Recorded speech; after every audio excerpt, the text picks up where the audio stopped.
இன்று நம்ம தியானிக்க போகிற வார்த்தை என்னென்னா, மத்தேயு 7ஆம் அதிகாரம் 13லேருந்து 14 வசனங்கள். இடுக்கமான வாசல் வழியாய் உட்பிரவேசியுங்கள். கேட்டுக்கு போகிற வாசல் விரிவும் வழி விசாலமுமாய் இருக்கிறது. அதன் வழியாய் பிரவேசிக்கிறவர்கள் அநேகர். ஜீவனுக்கு போகிற வாசல் இடுக்கமும் வழி நெருக்கமுமாய் இருக்கிறது. அதை கண்டுபிடிக்கிறவர்கள் சிலர். இந்த வசனத்தில் இடுக்கமான அப்படின்ற ஒரு வார்த்தையை ஏசப்பா சொல்கிறாரு. அந்த இடுக்கமான அப்படிங்கிறதுக்கு கிரேக்க சொல் டெஸ் ஸ்டெனஸ். அதுக்கு அர்த்தங்கள் சொல்கிறாங்க. நேரோ, கன்ஃபைன்டு, டைட், கன்ஸ்ட்ரெயின்ட். அதாவது எல்லா வகையிலையும் அந்த பாதை வழியாக நுழைவது கடினமான ஒரு காரியம். அது ரொம்ப ஒரு குறுகலாக இருக்கும் அப்படிங்கிறதான அர்த்தம் வருது. அதன் வழியாக நீங்கள் பிரவேசித்தீங்கன்னா என்ன அடைவீங்கன்னு சொல்கிறாருன்னா, த லைஃப், ஜீவன், வாழ்வு, நித்திய ஜீவன் என்பதாக இதற்கு கொண்டு போகக்கூடிய இந்த வாசல் இடுக்கமானதாக இருக்குது என்று சொல்கிறாரு. அதே நேரத்தில் தமிழ் மொழிபெயர்ப்பில் இந்த வார்த்தை இல்லை. ஆனால் மூல மொழிபெயர்ப்பில் பார்க்கும்போது ஏனெனில் அப்படிங்கிற ஒரு வார்த்தை பயன்படுத்தியிருக்கு. காரணம் என்று ஒரு வார்த்தை இருக்குது. அதை கான்டெக்ஸ்டுவலாக நம்ம பார்ப்போம், ஏன் காரணம்ங்கிற வார்த்தை சொல்கிறாரு அப்படின்றத. அதே நேரத்தில் இந்த ப்ராட் கேட் என்று சொல்லக்கூடிய அகன்ற விசாலமான என்ற ஒரு பாதை, அது எதற்கு கொண்டு செல்லுது என்று சொன்னால் அழிவு, நாசம், கேடு என்பதான வார்த்தைகளில் அதை குறிக்கிறாங்க. அப்போது அகன்ற பாதை அழிவுக்கு கொண்டு செல்லுது என்பதை காண்கிறோம். அதே நேரத்தில் இடுக்கமான வாசலை கண்டுபிடிக்கிறவர்கள் கொஞ்சம் பேர் தான் என்பதற்கு சொல்லப்பட்டிருக்கு. சரி, அப்போ இந்த அகன்ற பாதைனா என்ன அப்படிங்கிறத குறித்து கொஞ்ச நேரம் நம்ம தியானிப்போம். ப்ராட் கேட் என்று சொல்லக்கூடிய அந்த பாதை. ஸோ அதுக்கு முதலாவதாக என்னென்னா, அநேக வழிகள் உண்டு. There are many ways to God என்று சொல்லக்கூடிய ப்ளூரலிசம். அதாவது பல வழிகளில் தேவனிடத்தில் போய் சேர முடியும். எல்லா நதிகளும் ஒரே கடலுக்கு தான் போய் சேருது அப்படின்னு சொல்லக்கூடியதான ஒரு பொதுவான ஒரு போதனை. இந்த சித்தாந்தம் உலகம் முழுவதும் இருக்குது. நீங்கள் பார்த்தீங்கன்னா ஜீசஸ் இல்லைன்னு சொல்ல மாட்டாங்க, ஜீசஸும் உண்டுன்னு சொல்லுவாங்க. ஆனால் பல தெய்வங்கள் உண்டு, எல்லா தெய்வங்களும் நம்மளை பரலோகத்துக்கு கொண்டு போயிடும் என்று சொல்லக்கூடிய ஒரு வழி. இது அகன்ற வழி. இதுதான் உலகம் ஃபாலோ பண்ணக்கூடிய ஒரு இது ப்ளூரலிசம், ரிலீஜியஸ் ப்ளூரலிசம். ஒரே தேவன் தான் உண்டு, இயேசு கிறிஸ்து தான் அவர்னு சொல்லி பாருங்கள், they will not accept. அப்போது அதை ஏற்றுக்கொள்ளக்கூடியவங்க வெகு சில பேர் தான். ஒரே தேவன் ஆண்டவராக இயேசு கிறிஸ்து என்பதை ஏற்றுக்கொள்ள மாட்டாங்க. ஸோ இது அகன்ற பாதைக்கு கொண்டு செல்லக்கூடிய ஒரு காரியம். இது கேட்டுக்கு போகக்கூடியது. அடுத்தது செல்ஃப் மேட் ரிலிஜன். இப்போ மனிதனாக உண்டாக்குன அந்த மதங்கள் நிறைய இருக்குது. இயற்கை வழிபாடு அப்படிங்கிறதுலேருந்து ஆரம்பிக்குது. நீங்கள் பார்த்தீங்கன்னா வெரி பிகினிங்கில் ஆரம்பிக்கிறாங்க இயற்கை வழிபாடு என்று சொல்லி. சூரியன், சந்திரன், அதுக்கப்புறம் நெருப்பு, அப்புறம் மனிதர்களுக்கு அச்சுறுத்தலாக இருக்கக்கூடிய மிருகங்கள், மனிதர்கள் பார்த்து வியந்து இருக்கக்கூடிய விஷயங்கள் எல்லாத்தையுமே மனிதர்கள் என்ன செய்ய ஆரம்பித்தாங்கன்னா, டைம் டு டைம் வர்ஷிப் பண்ண ஆரம்பித்தாங்க. ஸோ இந்த மாதிரியான எல்லா ரிலீஜன்ஸும் சுய வழிபாடே கிடையாது, தவிர தேவனால் கொடுக்கப்பட்டது கிடையாது. ஏன்னா வானத்துக்கும் பூமிக்கும் ஆண்டவராக இருக்கிற நம் தேவனாகிய கர்த்தர் மனிதனுடைய கைகளில் சேவை ஏற்கிறதும் கிடையாது. அவர் அப்படிப்பட்ட ஒரு ரூபத்துக்கு ஒப்பாக இருப்பார் என்று சொல்லி நம்ம அவரை குறித்து நினைக்கவும் கூடாது. அவர் சொல்கிறார், உனக்கு ஒரு சிலையை ஆகிலும் விக்கிரகத்தை ஆகிலும் வானத்தில் இருக்கிறதே ஆகிலும் பூமியில் இருக்கிறதே ஆகிலும் தண்ணீரில் இருக்கிறதே ஆகிலும் நீ ஒரு விக்கிரகமாக மாற்றி நீ தொழக்கூடாது என்று கட்டளையே கொடுத்துருக்கிறார். காரணம் என்ன? மனிதர்களுக்குள்ள அந்த எண்ணம் உண்டாகும் என்று சொல்லியே அதை சொல்றார். காரணம் என்ன? ஜீவனுள்ள தேவன் தன்னுடைய மகிமையை ஒருபோதும் வேற எதற்கும் விட்டு தர மாட்டார். அவருடைய மகிமை மாத்திரம் அவ்வளவு முக்கியமானது. அதை யாருக்கும் அவர் விட்டு தருவதில்லை. அதனால தான் பார்த்தீங்கன்னா, சில மனிதர்களும் கூட தங்களை தெய்வமாக்கி கொள்ளும் பொழுது அவங்களுக்கு அழிவு வெகு விரைவாக வந்துவிடும். ஆண்டவர் சொல்கிறாரு, அநேகர் என்னுடைய நாமத்தை, சுயநாமத்தை வைத்து கொண்டு நானே கிறிஸ்து என்று சொல்லி உங்கள் மத்தியில் வருவாங்க அப்படின்னு சொல்லி சொல்கிறார். அதுவும் பார்த்தீங்கன்னா டைம் டு டைம் ஏசப்பா சொன்னார். அதே மாதிரி நான் தான் கிறிஸ்துன்னு சொல்லக்கூடியவங்க நிறைய பேர். அவங்க சில பேர் டைரெக்டாக சொல்லியிருக்க மாட்டாங்க, நான் ஜீசஸ்ன்னு சொல்லியிருக்க மாட்டாங்க. ஆனால் அவங்களுடைய பேரை வச்சே அவங்க பாப்புலராக இருப்பாங்க. இந்த ஒரு குறிப்பிட்ட ஒருத்தரை கடவுளாக வழிபடக்கூடிய ஒரு காரியம் அது எல்லா ரிலீஜன்லேயும் இருக்குது, கிறிஸ்டியானிட்டிலையும் இருக்குது. நான் ஒரு சாட்சியில் கேட்டிருக்கிறேன். இந்தியாவிலேருந்து ஒரு போதகர் ஒருத்தர் அமெரிக்காவுக்கு வர்றாரு. இங்கே ஆண்டவர் அபிஷேகம் பண்ண ஒரு மனிதர் இருக்கிறாரு, வில்லியம் பிரான்ஹாம் அப்படின்னு சொல்லக்கூடிய ஒரு மனுஷர். அவர்கிட்ட வந்து அவர் சேர்றாரு. நான் சொன்ன ஒரு பேர் வந்து லாரி என்று சொல்லக்கூடிய ஒருத்தர். அவர் வந்து கேரளாவிலிருந்து வந்த ஒருத்தர். அவர் இங்கே வந்து அபிஷேகத்தை பெற்றுக்கொள்ளுகிறாரு. பெற்றுக்கொண்டு அங்கே போய் உபவாசம் பண்ணி ஜெபிக்கிறாரு. கர்த்தர் அவரை ஆவியினால் நிரப்பி அவர் மூலமாக அநேகருக்கு சுவிசேஷம் சொல்வதற்கு அவரை பயன்படுத்தும் போது கொஞ்ச நாளில் அவர் சுகமாக்குதல் வரத்தை பெற்றுக்கொண்டு அநேகரை தன் பக்கம் திருப்ப ஆரம்பிச்சிட்டார். தேவனுடைய மகிமையை தனக்கென்று எடுத்துக்கொள்ள ஆரம்பித்து விட்டார். நானே கிறிஸ்து என்று சொல்ல ஆரம்பித்து விட்டார். இதன் நிமித்தம் அவருக்கு அழிவு வந்தது. நிறைய பேர் அவரை பின்பற்றி போனவங்க எல்லாருமே வந்து விழுந்து போனாங்க.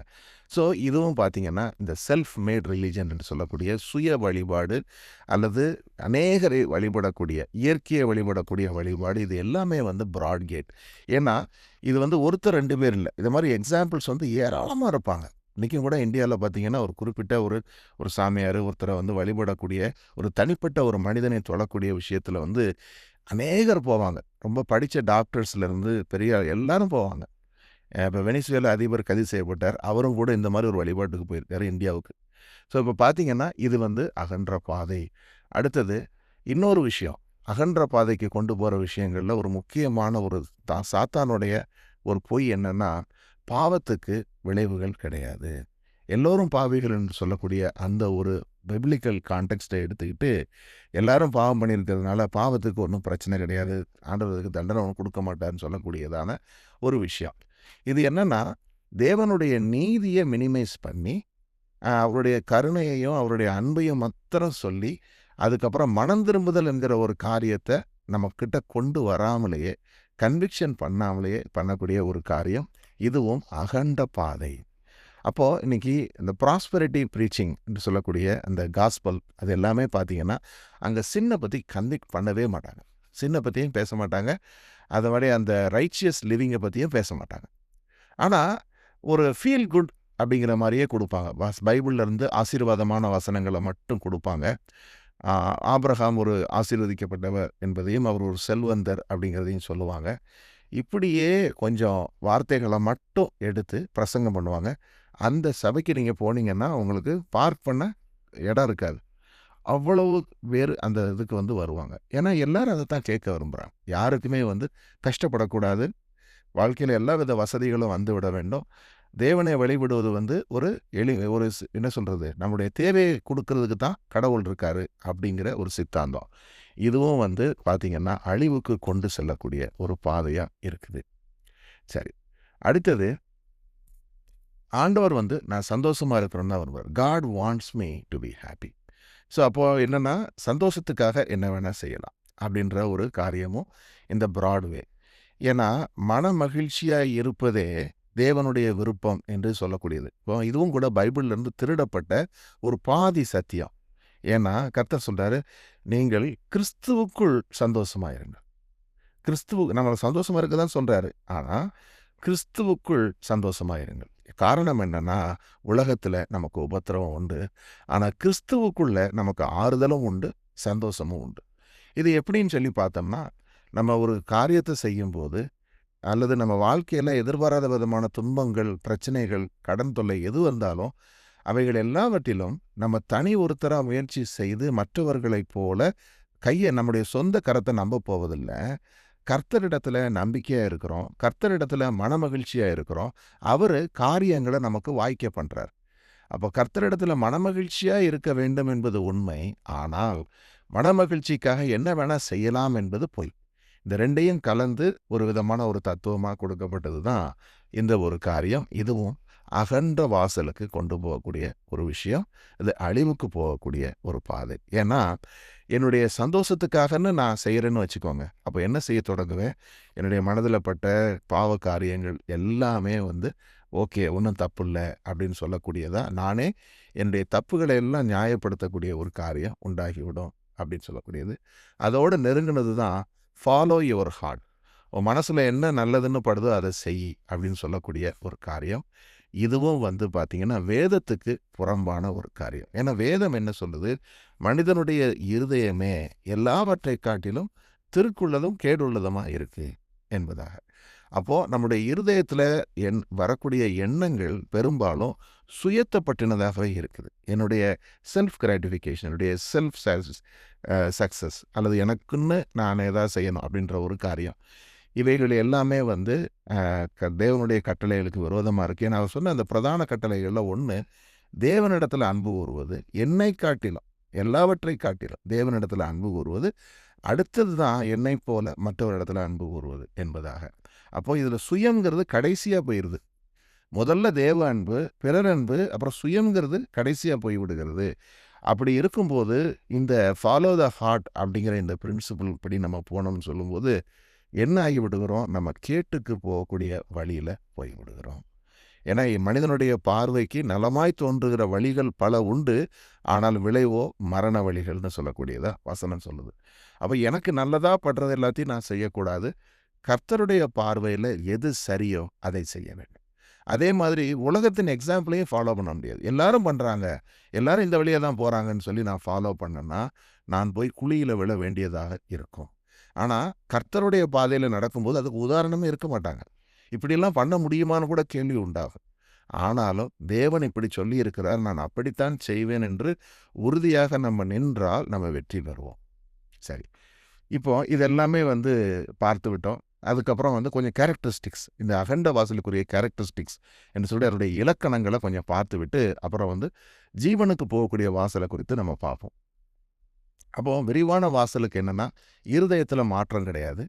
அதே நேரத்தில் வெளியரங்கமாக வந்து ஒரு வேஷம் போடக்கூடிய ஒரு காரியம். அதை தான் ஏசாண்டவர் கண்டிச்சார். மத்தேயு 23 பரிசேயரை பார்த்து, வெளிவேடக்காரரே, வெள்ளையடிக்கப்பட்ட பிரேத கல்லறையை போல நீங்கள் இருக்கிறீங்க. வெளியில் அழகாக காணப்படுது கல்லறை, ஆனால் உள்ளுக்குள்ள எல்லாவித அசுத்தமும் இருக்குது என்று சொல்லி அவர்களுக்கு உள்ளே அக்கிரமம் நிறைந்திருப்பதையும் வெளி வேஷத்தில் அவர்கள் வேஷம் போட்டதையும் காண்பிக்கிறார். அதே மாதிரி கர்த்தாவே கர்த்தாவே என்று சொல்லி தன்னை நோக்கி கூப்பிட்டவர்களை பார்த்து அவர் சொல்கிறாரு, உங்கள் உதடுகளால் என்னை நீங்கள் கனம் பண்ணுறீங்க, ஆனால் உங்கள் இருதயம் என்னை விட்டு தூரத்தில் இருக்குது என்று சொல்லி சொல்கிறார். அப்போது கர்த்தர் பார்க்குறாரு, ஒரு மனிதனுடைய இருதயத்தில் என்ன இருக்குதுங்கிறத பார்க்குறாரு. அவனுடைய வெளி தோற்றத்தையோ அவன் வாயின் வார்த்தைகளையோ பார்க்குறதில்ல, இருதயத்தின் உத்தமத்தையே கர்த்தர் பார்க்குறாரு. அந்த இருதயத்தில் உத்தமம் இல்லைன்னா பிரயோஜனம் இல்லை என்பதை காண முடியாது. அடுத்தது என்ன? அகன்ற வாசலுக்குரிய இன்னொரு இலக்கணம் என்னன்னா, நம்ம இந்த வார்த்தைகளில் இந்த பிரபஞ்சத்துக்கு ஏற்ற ஒத்த வேஷம் தரிக்கக்கூடாது என்பதையும் சமீபத்தில் நம்ம தியானித்தோம். நம்ம உலகத்தோடு இருக்கக்கூடிய நட்பு உபச்சாரத்துக்கு ஒப்பாக இருக்குது என்பதையும், உலகத்தை நேசிக்கக்கூடாது என்பதையும் கண்டோம். சுயநீதியை குறித்தும் நம்ம பார்த்தோம். அப்போ சுயநீதிக்கு பதிலாக நமக்கு இருக்க வேண்டியது என்ன? தேவநீதி. ஏன்னா நம்ம ரட்சிக்கப்பட்டது கிருபையினால என்பதை நம்ம நினைவு கூறுகிறோம். அதே மாதிரி இதனுடைய இன்னொரு இலக்கணம் என்னென்னா, துன்பப்படுவதை தவிர்த்தல். நம்ம வந்து எந்த விதமான துன்பமும் வரக்கூடாது என்று சொல்லக்கூடியதான ஒரு பிரின்சிபிள் தான் இந்த அகண்ட வழி என்பது. அடுத்தது பெருமையும் சுயசார்பும். ஸோ இதை நீங்கள் அப்புறம் வாசித்து பாருங்கள். நம்ம இப்போது இடுக்கமான வாசல் என்பதை குறித்து நம்ம வாசிக்க போகிறோம். இடுக்கமான வாசல் என்பது என்ன? இந்த பல வழிகள் தேவனிடத்தில் கொண்டு போய் சேர்க்குது என்கிற இந்த பொய்யான போதனையை உடைக்கக்கூடிய வேத வசனம் என்ன? ஆண்டவராகிய இயேசப்பா சொல்கிறாரு யோவான் 14:6, அதற்கு இயேசு, நானே வழியும் சத்தியமும் ஜீவனுமாய் இருக்கிறேன், என்னாலே அல்லாமல் ஒருவனும் பிதாவினிடத்தில் வரான் என்று சொன்ன வார்த்தையில் என்னாலே அல்லாமல் ஒருவனும் பிதாவினிடத்தில் வரான். அப்போ நான் ஒருவர் தான் வழி என்பதை அவர் சொல்லிவிட்டார். அப்படியானால் அநேக வழிகள் உண்டு என்கிற பொய்யான போதனை இங்கே உடைக்கப்படுகிறது. அப்போது இதில் பாரம்பரிய கிறிஸ்தவத்தில் சொல்லப்படக்கூடிய புனிதர்கள் வழிபாடு, மற்ற அப்போஸ்தலர்கள் வழிபாடு எதுவாக இருந்தாலும் எல்லாமே தவறானது. ஆண்டவராகிய இயேசு கிறிஸ்துவினாலே மாத்திரமே நித்திய ஜீவனுக்குள்ளே ஒருவன் பிரவேசிக்க முடியும். அப்படியானால் ரட்சிப்பு ஒரு ப்ரைவேட் எக்ஸ்பீரியன்ஸ். இது வந்து ஒரு பொதுவான எக்ஸ்பீரியன்ஸ் கிடையாது. ஒரு சபையில் இருக்கிற எல்லாரும் வந்து பரலோகம் போவாங்க, அல்லது வந்து ஒரு குறிப்பிட்ட குரூப்பை ஃபாலோ பண்ணி ஒரு நம்பிக்கையை ஃபாலோ பண்ணுறவங்க பரலோகம் போவாங்கங்கிறது தப்பு. ஆண்டவராகிய இயேசு கிறிஸ்து பிரத்யட்சமாக ஒவ்வொருத்தருடைய வாழ்க்கையிலையும் தனிப்பட்ட முறையில் ரட்சிப்பை கொண்டு வருகிறார். அதனால தான் ரட்சிப்பின் சந்தோஷம் என்பது இண்டிவிஜுவல் சம்மந்தப்பட்ட ஒரு காரியம். நம்ம என்னைக்கு ரட்சிக்கப்பட்டோங்கிறது நமக்கு கண்டிப்பாக தெரியும். காரணம் என்னென்னா, மனம் திரும்புதல் இல்லாமல் பாவம் மன்னிப்பு இல்லை. அந்த மனம் திரும்புகிற அனுபவம் என்று வரும் பொழுது நம்ம இந்த ஜீவனுக்குள்ளே பிரவேசித்திருக்கிறோம் என்பதை நம்ம உணர முடியும். சரி, அடுத்த ஒரு வசனம் ஏசப்பா சொல்றாரு, ஆதலால் இயேசு மறுபடியும் அவர்களை நோக்கி, நானே ஆடுகளுக்கு வாசல் என்று மெய்யாகவே மெய்யாகவே உங்களுக்கு சொல்லுகிறேன். அப்போ அவர்தான் த கேட் என்று சொல்றார். ஐ ஆம் த வே, ஐ ஆம் த கேட் என்றும் சொல்றாரு. என் வழியாக ஒருவன் உட்பிரவேசித்தால் அவன் ஜீவனை கண்டடைவான் என்று சொல்றாரு. மேய்ச்சலை கண்டடைவான் என்றும் இந்த யோவான் 10 வந்து சொல்றார். அப்போ அவர் தான் வாசல்னா, அவர் வழியாகவே நம்ம உட்பிரவேசிக்கணும். அப்போ அந்த இடுக்கமான வாசல் என்பதில் முதல் பகுதி ஆண்டவராகிய இயேசு கிறிஸ்து மாத்திரமே வழி என்று சொல்லும்போது பார்த்தீங்கன்னா, அநேகர் இடரில் அடைந்து போய்விடுவாங்க. நீங்கள் பார்த்தீங்கன்னா பொதுவாக கிறிஸ்டின் ஃபெலோஷிப்புக்கு மற்ற நம்பிக்கையில் இருக்கவங்களும் வருவாங்க. ஆனால் இயேசு கிறிஸ்து மாத்திரம்தான் வழின்னு நீங்கள் சொன்னீங்கன்னா, அநேகர் வந்து தே வில் ஸ்டம்பிள் அண்ட் கோ அவே. அதுக்கு என்ன காரணம்னா, நம்ம இப்போ தான் பார்த்தோம், பல வழிகள் உண்டுங்கிற ஒரு பிரின்சிபலை நீங்கள் ஃபாலோ பண்ணீங்கன்னு வச்சுக்கோங்களேன். அப்போ என்ன ஆகும், இயேசு சொன்னதை தான் நான் கடைப்பிடிக்கணுங்கிறது கிடையாது. நான் நிறைய பிரின்சிபிள்ஸை ஃபாலோ பண்ணலாம். எல்லா நதிகளும் கடலை கொண்டு போய் சேர்க்குதுங்கிற ஐடியாவில் நான் இருந்தேன்னா, நான் மனம் திரும்புறதுக்கு வழியே இல்லை. அதனால தான் ஆண்டவர் இயேசு கிறிஸ்து அதை தெளிவாக சொல்கிறாரு, என்னுடைய வழியில் தான் நீ நடக்க முடியும் என்பதை. சரி, அடுத்தது, பாவத்திற்கு விளைவுகள் இல்லை என்று சொன்ன பொய்யை வேதம் எப்படி உடைக்குதுன்னா, ரோமர் 6 வாசிக்கிறோம், பாவத்தின் சம்பளம் மரணம், தேவனுடைய கிருபை வரமோ நம்முடைய கர்த்தராகிய இயேசு கிறிஸ்துவினால் உண்டான நித்திய ஜீவன். இப்போ பாவத்துக்கு ஒரு சம்பளம் இருக்குது. There is a wages for the sin, that is death.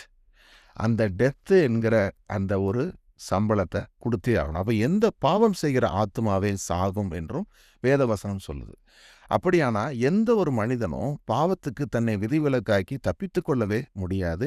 அதே மாதிரி எல்லோரும், யூதராயினும் கிரேக்கராயினும் எல்லோருமே பாவத்துக்கு உட்பட்டவர்கள்னு வேதவசனம் சொல்லுது. அப்படின்னா பாவத்தில் இருக்கிற ஒரு மனிதன் தன்னுடைய சுய முயற்சியினாலே பாவத்திலிருந்து விடுபட முடியுமா? முடியாது.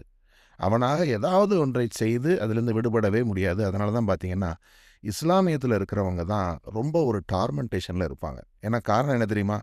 அவங்களுக்கு சின்ன பற்றின கன்விக்ஷன் கொடுத்துட்டே இருப்பாங்க. சின்ன வந்து எதை பண்ணாலும் தப்பு தப்புன்னு சொல்லிகிட்டே இருப்பாங்க.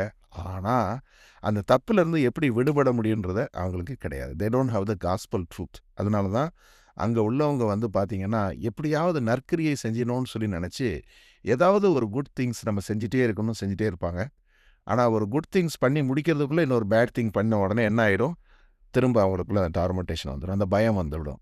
ஆனால் நம்ம என்ன உணர்கிறோம், கர்த்தராகிய இயேசு கிறிஸ்துவினாலே நம்முடைய பாவங்கள் மன்னிக்கப்பட்டன, எனது பாவங்களுக்கான விலையை இயேசப்பா செலுத்திட்டாரு, இப்போ நான் என்ன செய்யணும், அவருடைய வழிகளில் நான் நடப்பேன் என்பதாக நம்ம அவருடைய ஆவியில் நம்ம நடக்கும்போது பாவத்திலிருந்து விடுதலை பெறுகிறோம். இதுதான் ஒரே வழியை தவிர வேறு வழி இல்லை. அதே மாதிரி நம்ம செய்யக்கூடிய கிரியைகளுக்கு பலன் உண்டுன்னு கர்த்தர் சொல்லியிருக்கிறார். கலாத்தியர் 6:7 பார்க்குறோம், மோசம் போகாதிருங்கள், தேவன் தம்மை பரியாசம் பண்ண ஒட்டார், மனுஷன் எதை விதைக்கிறானோ அதையே அறுப்பான். அப்போ சோர்ந்து போகாமல் நற்கிரியை செய்து மகிமையையும் கனத்தையும் அழியாமையும் தேடினோம்னா நமக்கு தேவன் நித்திய ஜீவனை கொடுப்பார். ஆனால் சண்டைக்காரராய் இருந்து சத்தியத்துக்கு கீழ்ப்படியாமல் அநியாயத்துக்கு கீழ்ப்படுகிறவர்களுக்கோ உக்கிர கோபாக்கினை வரும். அது யூதராக இருந்தாலும் சரி, கிரேக்கராக இருந்தாலும் சரி, பொல்லாங்கு செய்கிற எந்த ஒரு மனுஷனுடைய ஆத்மாவுக்கும் உபத்திரவமும் உண்டாகும், வியாகுலமும் உண்டாகும். ஆனால் நன்மை செய்கிறவன் அது யாராக இருந்தாலும் அவனுக்கு தேவன் என்ன செய்கிறாரு, மகிமையையும் கனத்தையும் சமாதானத்தையும் கொடுப்பார். ஆமென். அப்போ என்னன்னா, இது வந்து நம்ம ஒரு விஷயத்தை பார்க்குறோம், நன்மை செய்கிறவன் தேவனால் உண்டாயிருக்கிறான் என்கிற வார்த்தையை நம்ம அறிந்து கொள்கிறோம். அப்போது நன்மை செய்வது தேவனுடைய விருப்பம். அதனால தான் அவருடைய சாயலில் உண்டாக்கப்பட்டோம். அதில் எந்த விதமான மாறுபாடான கருத்தும் கிடையாது. அதற்கு நீங்கள் எந்த ஒரு குறிப்பிட்ட ஒரு பிலீஃபை நீங்கள் ஃபாலோ பண்ணுங்கிற அவசியம் கிடையாது. ஏன்னா இயல்பிலேயே நியாயப்பிரமாணத்தை ஒவ்வொருத்தருடைய மனிதனுடைய இருதயத்திலையும் கர்த்தர் எழுதி வைத்திருக்கிறார். ஆனால் பிரச்சனை என்னென்னா, ஒவ்வொரு மனிதனுக்குள்ளேயும் மிகவும் திருக்குள்ளதும் கேடுள்ளதுமான இருதயம் இருக்குது. அது என்ன செய்யுது, நம்மை பாவத்துக்கு அடிமையாக்கி விடுகிறது.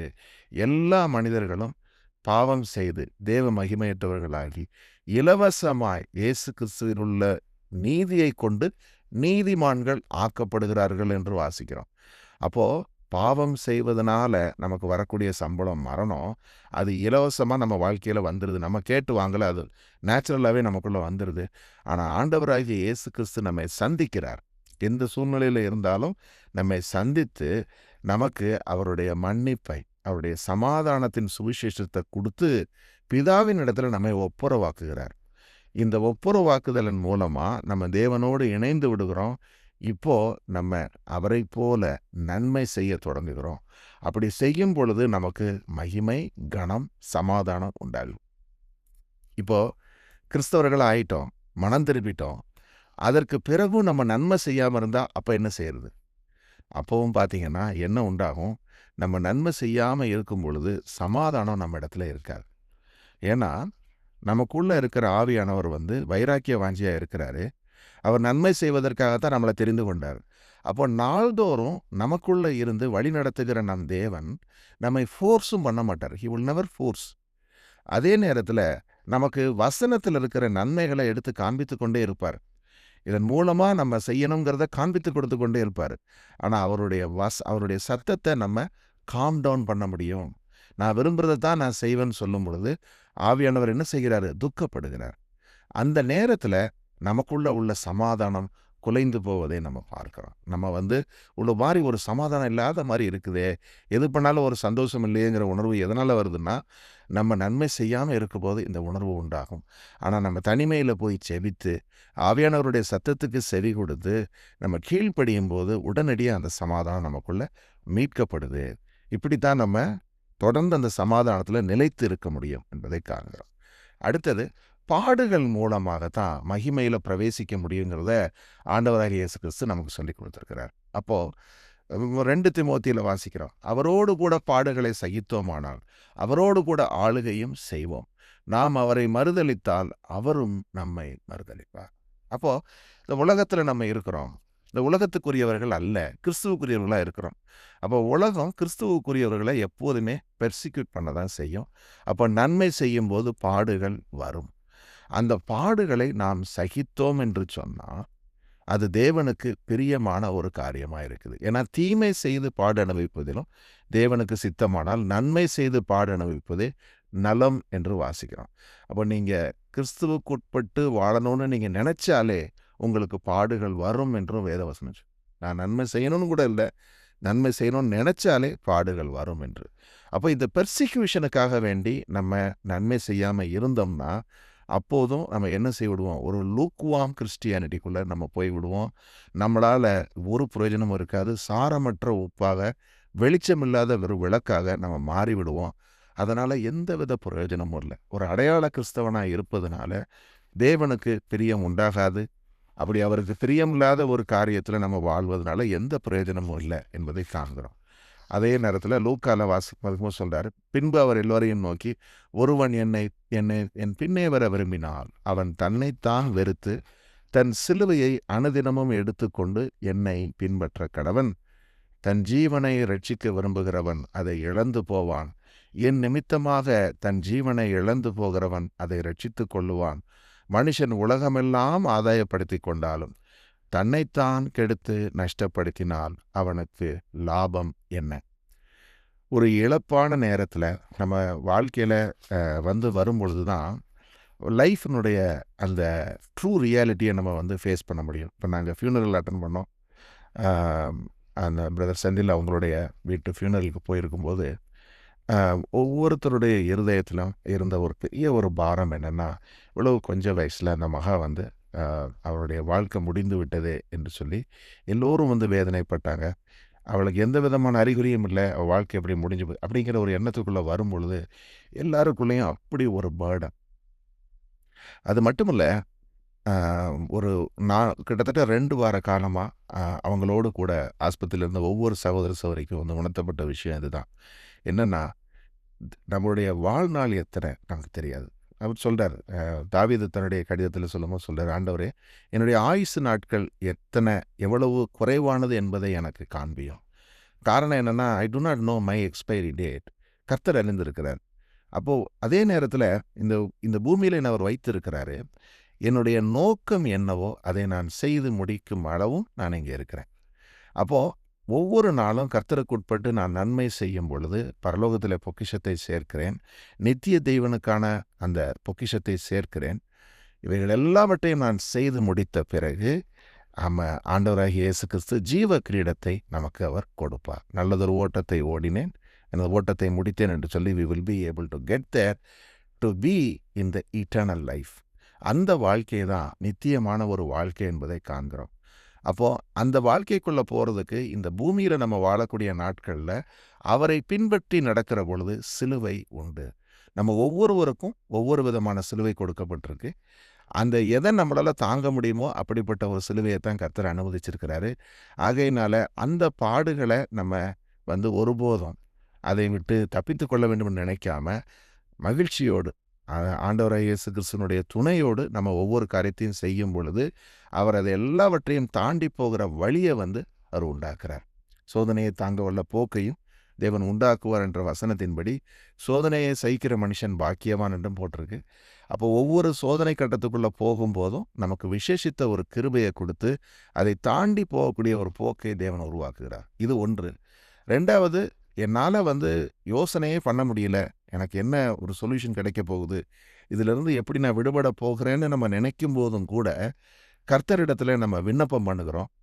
அவரிடத்துல கேட்கும் பொழுது ஒரு தகப்பன் மகனுக்கு இறங்குகிறது போல கர்த்தர் தனக்கு பயந்தவர்களுக்கு இறங்குகிறார் என்ற வசனத்தின்படி நமக்கு இறங்குகிறாரு, மனதுருகுகிறாரு, நம்ம இதிலிருந்து விடுவிக்கிறார்.